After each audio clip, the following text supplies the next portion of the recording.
Ça a débuté comme ça. Je m'étais engagé pour mener ce 7-7 d'avril, mais mes comédiens m'avaient lâché l'un après l'autre. J'étais un peu mal, je ne savais plus trop quoi faire. Pour tout dire, je n'avais pas la réponse à une équation comme ça. J'étais seul, l'angoisse commençait à poindre. Le texte de Carlos Lizcano semblait déjà faire partie du décor de mon bureau, comme quelque chose qui resterait là, désormais, pour me remémorer cet épisode cuisant de ma vie artistique. J'avais depuis des mois la tête engluée dans trop de choses, et les listes que je faisais pour ne rien oublier semblaient vaines. Acheter un nouveau kimono pour le gosse, payer la cantine, aller chez le dentiste, mettre en ligne la vidéo du dernier spectacle d'Antonini, faire la vidange de la voiture, payer l'EDF, aller à Paris pour préparer le conte d'hiver avec Patrick Pinault, couper du bois, envoyer un recommandé au LCL, préparer le tournage de la scène avec Pierre Dudou, faire castrer le chat, appeler ma mère. Mais surtout, colle à carrelage, mèche de 8, chaux aérienne, tuyau de 50, Ciporex, plâtre, raccord PER, vis de 60. Ma réalité, c'était ça, les travaux.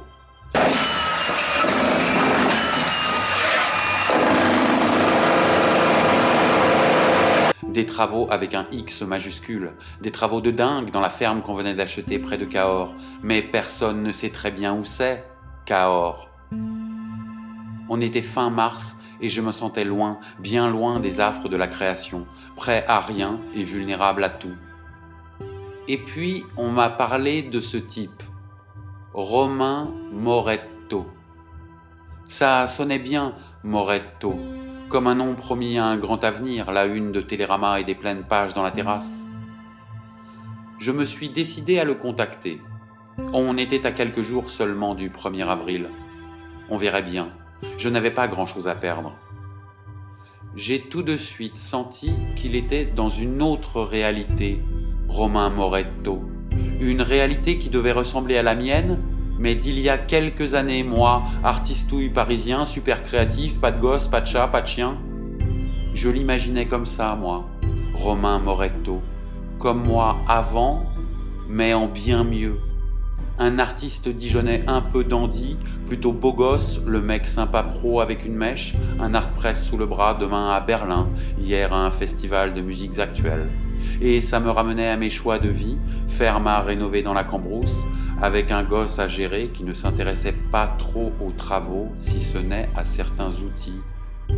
Alors que lui, Romain Moretto, était prêt à investir de ses œuvres le palais de Tokyo. Je lui ai donc tout de suite parlé de changement de style, de Carlos Lizcano. J'étais pas super à l'aise. Il m'a dit qu'il connaissait très bien, qu'il avait tous ses livres dans la bibliothèque du salon et qu'il adorait changement de style.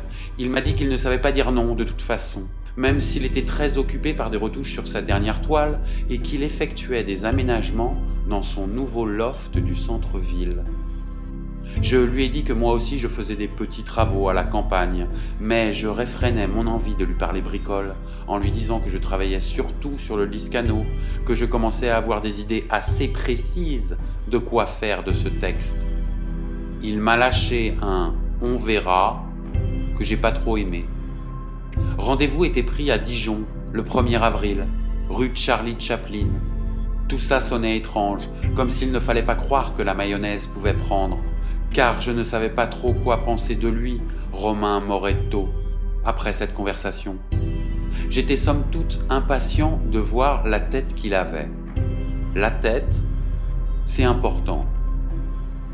La ligne Cahors-Paris était en travaux durant le week-end pascal, me forçant à aller en voiture jusqu'à Cahors, Cahors-Montauban en car, Montauban-Paris en train via Bordeaux, train qui semblait devoir ne jamais arriver.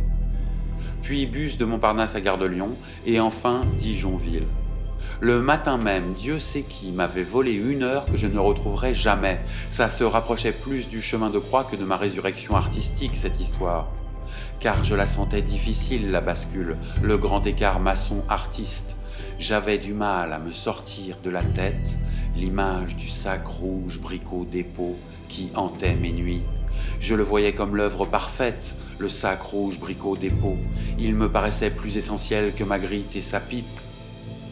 Depuis quelque temps, je me surprenais à m'extasier devant les ponceuses Makita ou la dernière tronçonneuse Stihl.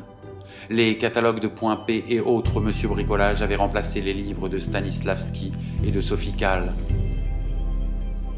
On était le 31 mars, j'avais de la terre sous mes Adidas sans bas, pas rasées, les mains rugueuses, mal au dos, et sur le trottoir devant la gare de Montauban, la ville qu'on ne devrait jamais quitter, le nounours de la valise Lulu Castagnette de ma compagne semblait se foutre de ma gueule, moi, Jean-Marie, 43 ans, intermittent.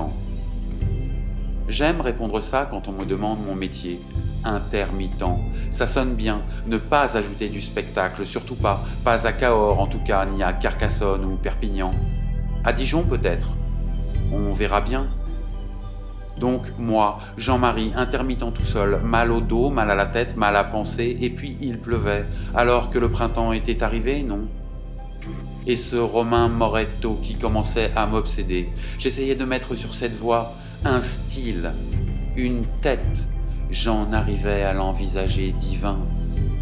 Il fallait que je me prépare à la rencontre, que je sois prêt au tête à tête. You talking to me? You talking to me? You talking to me?